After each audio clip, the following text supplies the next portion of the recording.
Welcome to Crafty Hints. I'm Chantel. I'm happy to have you here today to join us for our first DIY.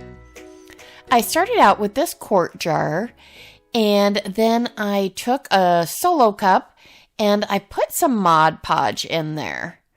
It's about at the end, and I also added a little spray of water. So for a quart jar, you'll probably want about 1/4 of a cup of Mod Podge. And then I went to get food coloring, and actually the gel food coloring was cheaper than the old drop one. So if you're doing the drops, you'll probably need about 10 to 20 drops. But with this, I needed 1 to 2 drops of the blue, and then the green is really strong, so I put a drop down, and then I just took my craft stick and added just like half a drop in there. It was odd that it was cheaper. Now you're going to pour it into your jar. And I was actually doing 2 jars at the time. And I think this is actually pouring into a pint jar, but yes. And so you're just going to keep spinning it around in a circle slowly. I got kind of down towards the end of this one. And I hadn't made quite as much of it. But just continuing to turn that and then just tip it over in your jar. Then you just want to wipe off the top or the edges. And you're going to pop it in the oven at 200 degrees for 10 minutes at a time. I start them on some wax paper upside down. And after 10 minutes, kind of check them. Just continue to do that. At about a half hour or so, I think I flipped it up right and then finished it off. Now I'm taking a little bit of hot glue and I'm gluing some jute twine around the top. Thought this would give it a little bit of that farmhouse feel. Made this, kind of feel like an old-fashioned mason jar. Don't you just love those old blue mason jars? Oh, I think they're just beautiful.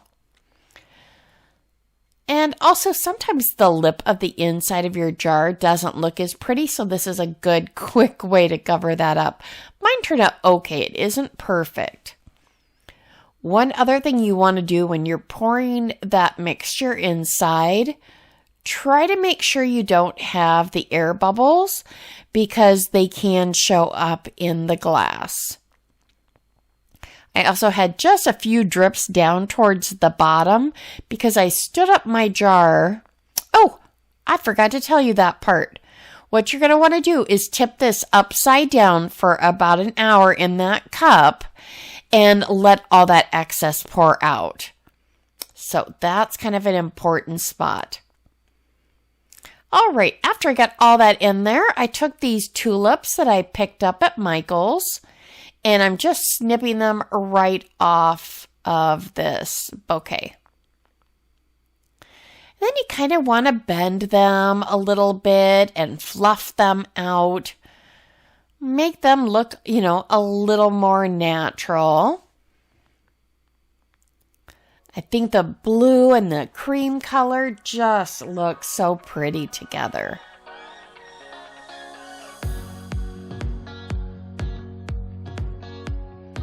All right, I think I've got them all set here. Isn't that a pretty bouquet? It just welcomes spring, and that jar turned out so pretty. You can do it in any color you want. You could go green, you could go purple.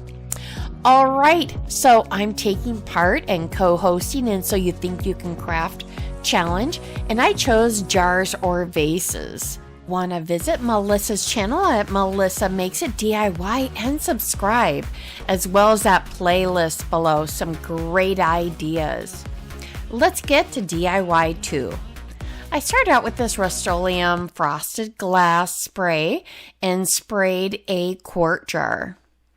Now I cut these out with my Cricut in Photoshop. I just made some grass, but some of them were a little too close to each other, so I just trimmed those.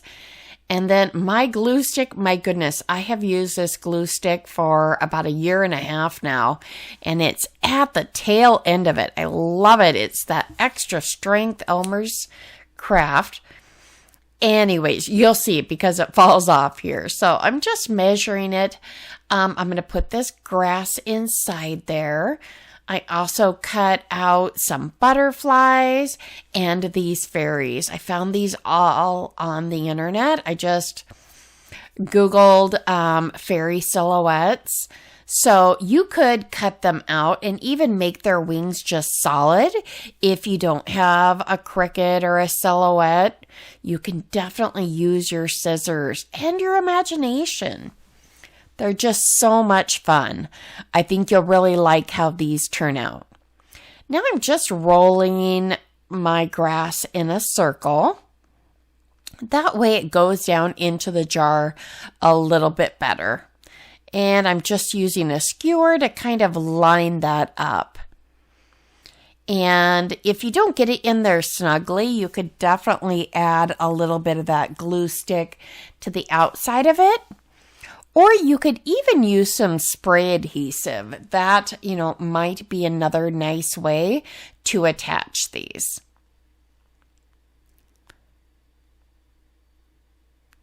So I've got my 2 fairies. I probably should have turned the other fairy kind of facing the other way so they're facing each other. They're kind of facing away from each other. I don't know that it matters. Again, it's just fun. It's crafting. And when I made my butterflies, I cut them in half so that they're kind of, you're seeing them from the side. Because if you just put the butterfly like against it, I don't know. I just didn't think it would look as well. I also made my fairy holding one of the butterflies. I just thought that would be fun too. Now, if you wanted to, you could put some moss on the bottom of the jar. You could do it with anything that you want. You could even go to Pinterest. I've seen these on Pinterest. This was some fairy lights that I got off of Amazon. I like it because it's a flat little battery pack, but Dollar Tree also has some, and theirs is a little bit shorter. I had an awful lot in here. But you'll see, it looks like fireflies, doesn't it? How cute is that? Even with the daylight, you can see it. And then what you'll want to do after you get it all coiled in there is just attach it to the inside of your lid. So you could use some double stick tape. I grabbed some duct tape that I had in my drawer and grabbed a little bit of that.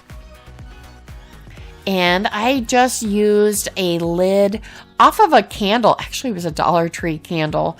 It was a fall one that, I had used. So waste not, want not. You got to save those things. Isn't that pretty? Wait until you see it lit up in the dark.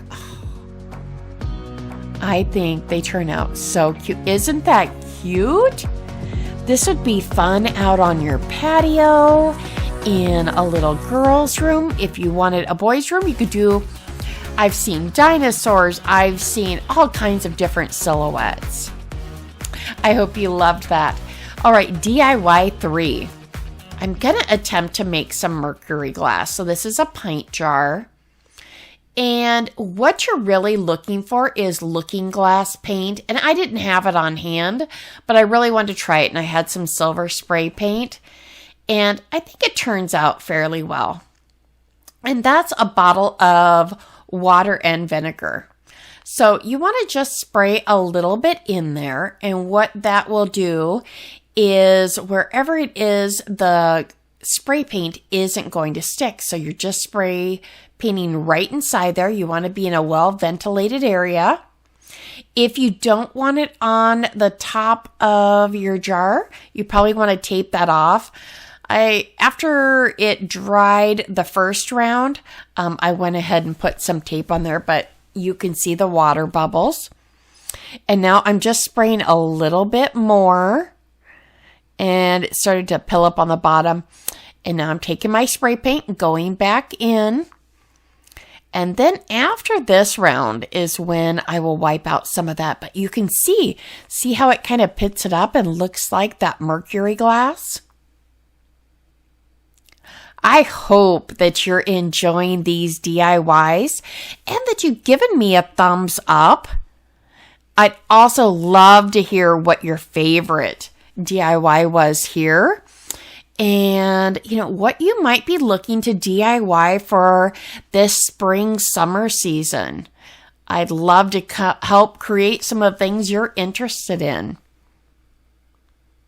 And then you should join me. Subscribe so that you're part of my friends and family.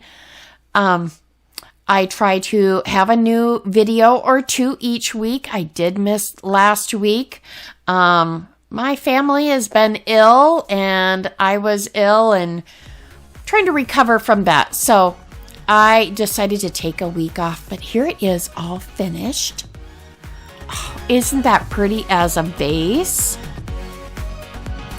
Or look what else you could do. Yep, another candle. So I put the battery operated tea lights in there, and I think it looks fun. All right, thank you so much for joining me. And don't forget to go to the playlist and look at those great videos. And go subscribe to Melissa. You will love her videos. All right, here's a couple more you might enjoy. Thank you.